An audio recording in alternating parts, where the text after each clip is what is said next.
سنہری صبح بھیگ رہی تھی جب وہ سست روی سے چلتی بس اسٹاپ تک پہنچی۔ کندھے پہ بیگ لٹکائے، ہاتھ میں پانی کی چھوٹی بوتل پکڑے، چہرے پر ڈھیروں بیزاری لیے وہ بینچ کے قریب آئی جہاں بیٹھ کر وہ روز 10 منٹ بس کا انتظار کرتی تھی۔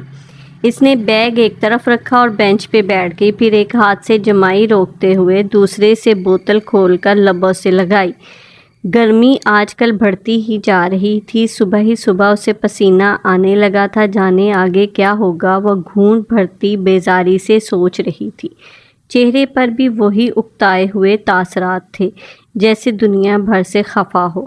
سنہری پیشانی پہ مستقل پڑے بل اور کان سی خوبصورت بھوری سبزی، سنہری آنکھوں میں چھائی خفگی کچھ تھا اس میں جو اسے سارے میں یکتا بناتا تھا۔ لمبے کرتے اور جینز میں ملبوس رسی کے مانند دوپٹہ مفلر کے انداز میں گردن سے لپیٹے، ٹانگ پہ ٹانگ رکھے وہ پاؤں جھلاتی تنقیدی نگاہوں سے ادھر ادھر دیکھ رہی تھی۔ تب ہی اسے احساس ہوا کہ وہ سیاہ فام لڑکی آج بھی بینچ پہ اس کے ساتھ بیٹھی ہے۔ ان دونوں کے درمیان اس کا بیگ رکھا تھا اور اس وقت وہ سیاہ فام لڑکی سر جھکائے نگاہ ترچھی کیے اس کے بیگ کو دیکھ رہی تھی جہاں جگہ جگہ چاک اور وائٹنر سے اس نے اپنا نام لکھ رکھا تھا، محمل ابراہیم، محمل ابراہیم۔ آڑا ترچھا چھوٹے بڑے ہر انداز میں یہی لکھا تھا۔ وہ لڑکی کبھی کبھی ہی اس کے بیگ کو دیکھتی تھی مگر محمل کے تو روز کے 10 منٹ اس سیاہ فام لڑکی کا جائزہ لیتے ہی گزرتے تھے۔ وہ بھی عجب پر اصرار کردار تھی۔ یہاں اسلام آباد میں سیاہ فام نظر آ ہی جاتے تھے مگر وہ اپنے جیسوں سے مختلف تھی۔ سر پہ رومال باندھ کر گردن کے پیچھے گرا لگاتی اور نیچے اوور کوٹ، موٹے ہونٹ، سیاہ رنگت مگر چمکیلی آنکھیں، کوئی ایسی چمک تھی ان میں کہ محمل کبھی ان آنکھوں میں دیکھ نہ پائی تھی۔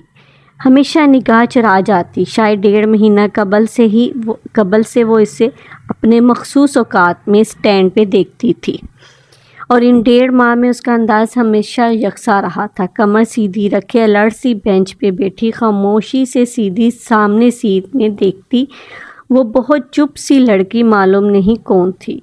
اور پھر اس کی وہ پر اسرار کتاب، سیاہ جلد والی بھاری سی کتاب جس کا سیاہ سارواق بالکل خالی تھا اس کی گود میں دھری ہوتی اور کتابوں کے کناروں پر اس کے سیاہ ہاتھ مضبوطی سے جمے ہوتے۔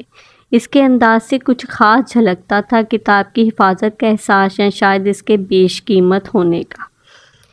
کتاب بالشت بھر موٹی تھی، صفحوں کے جھلکتے کنارے پیلے اور خستہ لگتے تھے جیسے کوئی بہت قدیم کتاب ہو، سینکڑوں برس پرانا کوئی نسخہ ہو۔ کچھ تھا اس میں، کوئی قدیم راز، کوئی پر اسرار کتھا۔ وہ جب بھی اس کتاب کو دیکھتی یہی سوچتی، اور آج جانے کیا ہوا وہ اس خاموش سی لڑکی سے مخاطب ہو ہی گئی۔ شاید تجسس عاجز کر رہا تھا۔ ایکسکیوز می، ایک بات پوچھ سکتی ہوں؟ پوچھو۔ سیاہ فام لڑکی نے اپنی چمکیلی آنکھیں اٹھائیں۔ یہ کتاب کس کی ہے؟ میری۔ میرا مطلب ہے اس میں کیا لکھا ہے؟ وہ چند لمحے محمل کا چہرہ دیکھتی رہی پھر آہستہ سے بولی، میری زندگی کی کہانی۔ اچھا؟ وہ حیرت چھپا نہ سکی۔ میں سمجھی یہ کوئی قدیم کتاب ہے۔ قدیم ہی ہے، صدیوں پہلے لکھی گئی تھی۔ تو آپ کو کہاں سے ملی؟ مصر کی ایک پرانی دکان سے۔ یہ کچھ کتابوں کے بیچ پڑی تھی، جب میں نے اسے نکالا تو اس پہ زمانوں کی گرد تھی۔ وہ محبت سے سیاہ جلد پر ہاتھ پھیرتے کہہ رہی تھی، اس کے لبوں پہ مدھم سی مسکراہٹ تھی۔ میں نے وہ گرد جھاڑی اور اسے اپنے ساتھ رکھ لیا، پھر جب پڑھا تو معلوم ہوا کہ اسے تو کسی نے میرے لیے لکھوا کر ادھر رکھا تھا۔ محمل منہ کھولے اسے دیکھ رہی تھی۔ تمہیں کیا دلچسپی ہے اس میں اس کے بارے میں مزید جاننا چاہتی ہوں، کیا میں اسے پڑھ سکتی ہوں؟ وہ ہلکا سا مسکرائی۔ تم نئے دور کی نئی لڑکی ہو، اس قدیم زبان میں لکھے نسخے کو کہاں سمجھو گی؟ مگر یہ ہے کیا؟ اس میں کیا لکھا ہے؟ وہ تجسس اب اسے بے چین کر رہا تھا۔ میرا ماضی۔ اس پل ہارن بجا تو محمل نے چونک کر سامنے سڑک پہ آتی بس کو دیکھا۔ میرا حال میں وہ سیاہ فام لڑکی کہہ رہی تھی۔ محمل بیگ کا سٹرپ پکڑے کھڑی ہو گئی۔ اسے جلدی کالج پہنچنا تھا اور میرا مستقبل بھی۔ مجھے کیا پیش آنے والا ہے یہ کتاب سب بتا دیتی ہے۔ میں چلتی ہوں، وہ بس کی طرف دیکھتے معذرت خانہ انداز میں کہہ کر آگے بڑھ گئی۔ اس میں تمہارا ذکر بھی ہے محمل۔ الٹے پیروں مڑی۔ میرا ذکر؟ میرے بارے میں کیا لکھا ہے؟ وہ ششتر ہی تو رہ گئی تھی۔ یہی کہ میں تمہیں یہ کتاب دے دوں، لیکن میں تو اسے تمہیں تب ہی کتاب دوں گی جب تم تھک کر خود مجھ سے مانگنے آؤ گی، کیونکہ اس میں تمہاری زندگی کی کہانی بھی ہے، جو ہو چکا ہے اور جو ہونے والا ہے، سب لکھا ہے۔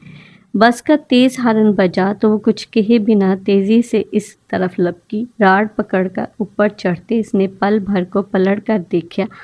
وہ سیاہ فام لڑکی اس طرح مسکرا رہی تھی، پر اسرار، معنی خیز مسکراہٹ۔ محمل کو ایک دم اس سے بہت ڈر لگا تھا۔ کالج کے بعد وہ اپنی دوست نادیہ کے ابو کی اکیڈمی میں 7ویں کلاس کے بچوں کو سائنس اور میتھ پڑھاتی تھی۔ گھر پہنچتے پہنچتے اسے روز 3:30 ہو جاتے تھے۔ گیٹ عبور کر کے پورچ میں دیکھا تو 3 گاڑیاں آگے پیچھے کھڑی تھیں۔ دل کراہ کا رہ گیا۔ گھر میں گاڑیوں کی قطار کے باوجود وہ بسوں کے دھکے کھانے پہ مجبور تھی۔ ہم چچاؤں کے رحم و کرم پر پلنے والے یتیموں کے نصیب بھی کتنے یتیم ہوتے ہیں نا۔ خود پہ ترس کھاتی وہ اندر آئی تھی۔ لاؤنج میں خاموش دوپہر اتری ہوئی تھی۔ وہ سب کے سونے کا ٹائم تھا۔ آغا جان، اس کے سب سے بڑے تایا، اس وقت تک آفس سے لوٹ آتے تھے اور ان کی کچی نیند کے باعث پورے گھر کو حکم ہوتا تھا کہ پتہ بھی نہ کھڑکے، ورنہ وہ ڈسٹرب ہوں گے۔ حکم بظاہر پورے گھر کو اور در حقیقت محمل اور مسرت کو سنایا جاتا تھا، اور آخر میں جب آغا جان کی بیگم تائی مہتاب ان الفاظ کا اضافہ کرتی، اور مسرت ذرا اپنی بیٹی کو سمجھا دینا کہ جب لور شہر پھرنے سے فارغ ہو جائے تو گھر آتے ہی مین ڈور آرام سے کھولا کرے، آغا صاحب کی نیند خراب ہوتی ہے، اب میں کچھ کہوں گی تو اسے برا لگے گا، گھس بھر کی تو زبان ہے اس کی، نہ چھوٹے کا لحاظ نہ بڑے کا ادب۔ استغفر اللہ، ہماری بیٹیاں بھی کالج میں پڑھی ہیں، ان کے انداز ایسے نہ نکلے جیسے محمل کے، وغیرہ وغیرہ، تو اسے تو آگ ہی لگ جاتی۔